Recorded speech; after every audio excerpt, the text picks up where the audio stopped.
Welcome to the deep dive. Today, we are really immersing ourselves in the 1920s.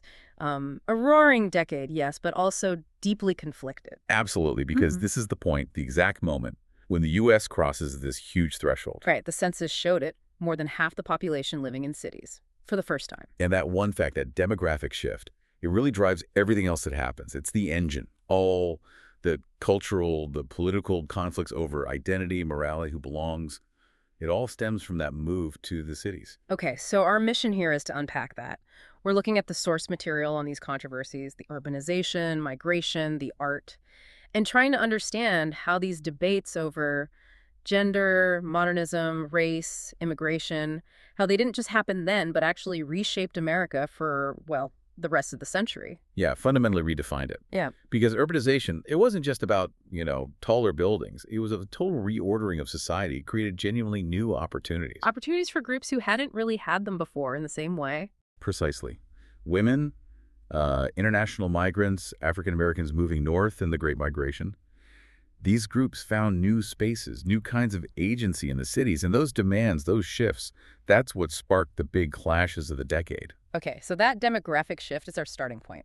Let's talk about what the city actually opened up. For women, first beyond just the image of the flapper. Well, the city meant jobs, economic independence, even if, it wasn't equal pay. Right. Lower wages than men, typically. Oh, absolutely. Yeah. But still, stable, non-farming jobs opened up. Fields like teaching, nursing, and especially clerical work. That became huge. So the very fact that hundreds of thousands of women were earning their own money, that was revolutionary in itself. Transformative. Even if the paychecks were smaller, it changes the dynamic. And yes, the flapper is the cultural symbol, isn't she? Defying those old pre-war conventions. But you mentioned real figures embodying this, like Elizabeth Ann Graham, the entrepreneur. How does she fit into this picture of new autonomy? Well, Graham's a great example of someone seizing that economic opportunity. The ability to work, to navigate the city, it gave women a new kind of agency. Yeah. Real decision-making power over their lives that, frankly, traditional rural life often just didn't offer. So the short skirts, the bobbed hair, those were just the outward signs. Those are the surface manifestations, Hmm. of a much deeper change. Gaining control over their own lives, their bodies, their finances. Agency, like you said, is the core idea. Okay. Agency for women. How did that same push, that same dynamic play out with immigrants arriving at the same time? Well, after World War I, you see this massive influx of new immigrants, particularly from Southern and Eastern Europe and also parts of Asia. They were fueling the industrial growth of these cities. Bringing labor, but also bringing their cultures. Exactly. And you get these incredible success stories showing the opportunity side. You mentioned Hector Boiardi. Yeah, Chef Boyardee. Yeah. Taking Italian food mainstream. Right. Or think about huge cultural figures like Rudolph Valentino, the Italian-American film star, or Anna May Wong, the Chinese-American actress. Yeah, huge stars. But their stories also highlight the flip side, don't they? The discrimination they still faced. Absolutely. Opportunity and prejudice often went hand in hand. And while this international migration is surging, you've also got this massive internal migration happening. The Great Migration continuing. Yes, it started earlier, of course, with the exodusters moving west after the Civil War. But now, in the 20s, hundreds of thousands of African Americans are moving from the rural South. They're heading to northern and Midwestern cities like Chicago, Detroit, New York, changing the face of those cities. And this internal movement, this concentration of Black life and experience in cities like Harlem, that directly sparks this incredible artistic flowering. It does. Which brings us to the Harlem Renaissance. So let's talk about that. How did Harlem become this epicenter? Well, it became this vibrant intellectual and artistic hub.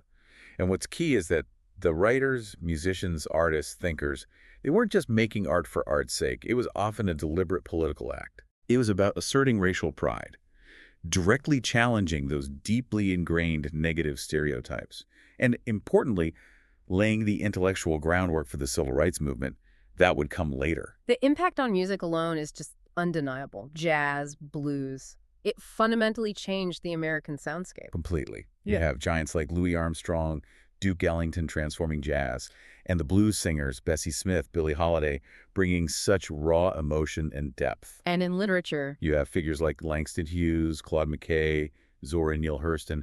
They're exploring really complex themes.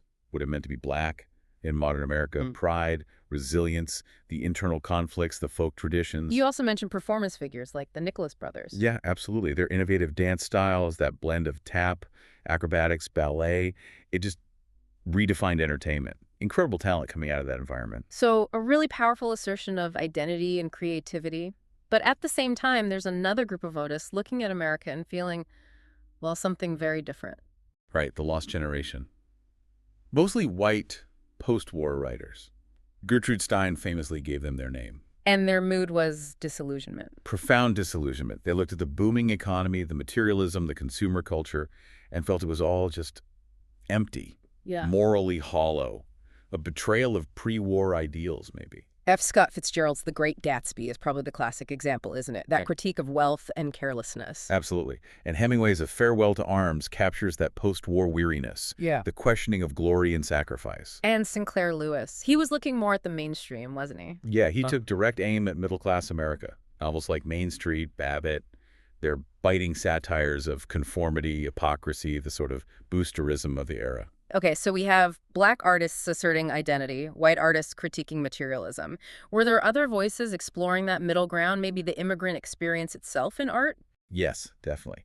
You see artists grappling with bicultural identities. For instance, the painter Young Gi, a Chinese-American artist, he blended European modernist styles with his own reflections on race and belonging, navigating those two worlds. Interesting. And then you have someone like Khalil Gibran, the Lebanese-American poet.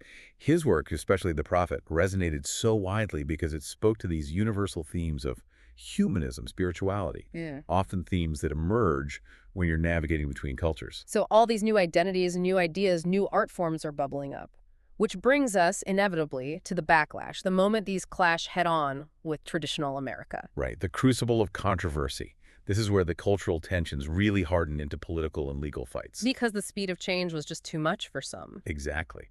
The influx of immigrants, both international and internal migrants, changing city demographics, the new modern morality, women working and voting, it all sparked this intense nativist reaction. Primarily from white Anglo-Saxon Protestant groups. Debbie? Yes, largely. They felt their cultural dominance was threatened and sought to preserve this idea of a homogeneous white Protestant America. It was partly economic fear-job competition, but also deeply rooted in racial anxieties. Fears of racial dilution, as they saw it. And this wasn't just talk. It translated directly into federal law. Some of the most restrictive and, frankly, racist immigration laws in U.S. history were passed in this decade. Let's break those down. The Emergency Quota Act of 1921. Okay, so that act limited annual immigration. It set a cap at 3% of the number of foreign-born residents from each nationality already living in the U.S., based on the 1910 census. Which naturally favored immigrants from Northern and Western Europe because they made up the bulk of the population back in 1910. Precisely. It was designed to limit immigrants from Southern and Eastern Europe, Italians, Jews, Slavs, who were arriving in large numbers. And then they tightened the screws even further just a few years later with the National Origins Act of 1924. He did. That act reduced the quota to 2% and crucially shifted the baseline census year back to 1890. 1890, before the major waves of Southern and Eastern European immigration even began. Exactly. It slammed the door much harder on those groups. And perhaps most significantly, the 1924 Act almost completely banned immigration from Asia. It codified racial exclusion on a massive scale. And the Supreme Court was involved in this project of defining who was white enough to be American too, right? The Ozawa and Thind cases. Yes, these are critical. In Ozawa v. United States in 1922, Takao Ozawa, a Japanese immigrant who had lived in the U.S. for years, argued he was assimilated and culturally American and should be eligible for citizenship. The court said no. On what grounds? They ruled that while he might be assimilated, he wasn't racially Caucasian, according to the scientific understanding of the time, and therefore wasn't white as intended by the naturalization law. Okay, so based on race science. But then came the Thind case just a year later. Right. United States v. Thind. Bhagat Singh Thind was an immigrant from India. He argued that anthropologists considered high-caste Indians like himself to be racially Caucasian or Aryan. So, based on the Ozawa reasoning, he should be eligible. Makes sense, logically. But the court said. The court said no again. They basically abandoned the scientific definition they just used and said that white really meant what the common man understood it to mean, which of course did not include someone from India. So they twisted the definition to exclude whoever they wanted to exclude. It shows how race was being legally constructed. Precisely. It wasn't fixed. It was being actively defined and manipulated by the courts and legislature to maintain a specific racial hierarchy. It cemented this idea that American fundamentally meant white in a very narrow sense. And this climate of fear and prejudice wasn't just in the laws. It had real-world, sometimes deadly consequences. The Sacco and Vanzetti case. A tragic example. Nicola Sacco and Bartolomeo Vanzetti were Italian immigrants, known anarchists. They were accused of robbery and murder in 1920. And their trial became a huge international cause célèbre. Yes, because the evidence against them was shaky, and many believe their conviction and eventual execution in 1927 had more to do with their immigrant background and radical politics than the actual crime. It really reflected that intense xenophobia and the Red Scare fears left over from the war, all fueled by calls for 100% Americanism. Wow. Okay, so that's the conflict over immigration and national identity. The other huge fault line was science versus religion, right? Modernism versus fundamentalism. Absolutely. This was another defining battleground of the decade. You had, on one side, the modernists, often urban, often mainstream Protestants, who felt that Christianity could and should adapt to modern scientific discoveries, including Darwin's theory of evolution. They saw no inherent conflict between faith and science. Generally, no. But on the other side, you had the fundamentalists, often more rural, who insisted on a literal interpretation of the Bible. They saw evolution and much of modern urban culture as a direct threat to Christian faith and traditional morality. And this clash came to a head in a courtroom in Tennessee. The Scopes Monkey Trial in 1925. Dayton, Tennessee. John Scopes, a high school teacher, was put on trial for violating a state law that banned teaching evolution. And the trial itself became this huge media spectacle, partly because of the lawyers involved. Oh, absolutely. You had Clarence Darrow, probably the most famous defense attorney in America, Yeah. representing Scopes and science, and William Jennings Bryan, a three-time presidential candidate and devout Christian fundamentalist, arguing for the prosecution. A real clash of titans. What was the actual outcome? Well, technically, Scopes was found guilty. It was a small fine, I think later overturned on a technicality. So a legal win for the prosecution initially. But that wasn't the real story, was it? No. The real impact was cultural. The trial got massive press coverage, largely from urban newspapers that portrayed the fundamentalist position, and Bryan specifically as, well, backward and ignorant. So in the court of public opinion, modernism sort of won. Symbolically, yes. While fundamentalism certainly didn't disappear, the trial seemed to mark a moment where modernist thinking gained the upper hand in the broader public conversation, at least among the educated urban elites who controlled the media. These debates weren't just abstract, though. They influenced policy in some really disturbing ways, didn't they? Tragically, yes. The embrace of certain scientific ideas had dark consequences. Eugenics, for example. This pseudoscience about improving the human race through selective breeding gained alarming traction. Leading to policies like forced sterilization. Exactly. And chillingly, the Supreme Court upheld this in the 1927 case Buck v. Bell. The court ruled that compulsory sterilization of those deemed unfit, often poor people, minorities, or people with disabilities, was constitutional. Justice Oliver Wendell Holmes Jr. infamously wrote, "3 generations of imbeciles are enough." That's horrifying. It shows how prejudice could be cloaked in the language of science and law. A terrible example of that. But even amidst these really regressive movements, you still had people pushing hard for progress. Right, like Alice Paul and the push for the Equal Rights Amendment. Yes, she and the National Woman's Party kept fighting for full legal equality for women, challenging those fundamental gender structures. Right. And you had pioneers like Henry Gerber, founding one of the earliest, though short-lived, organizations advocating for homosexual rights in the U.S.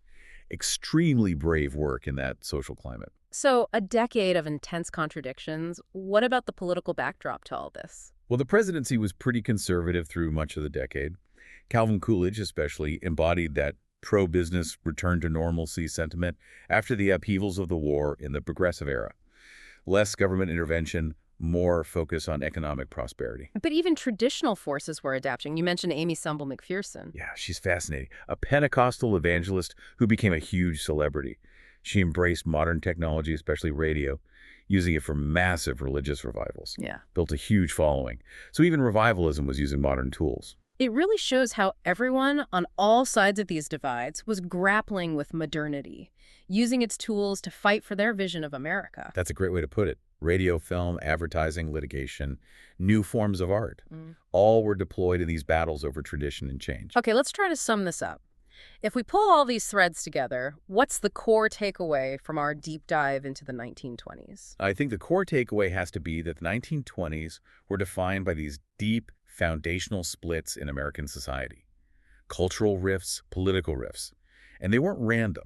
They were the direct result of urbanization and massive migration, both internal and international. Which forced Americans to confront really different ideas about what the country was and what it should be. Exactly. They had to fiercely debate these competing, often mutually exclusive visions of Americanness. Who belongs? What are our core values? Science or scripture? Yeah.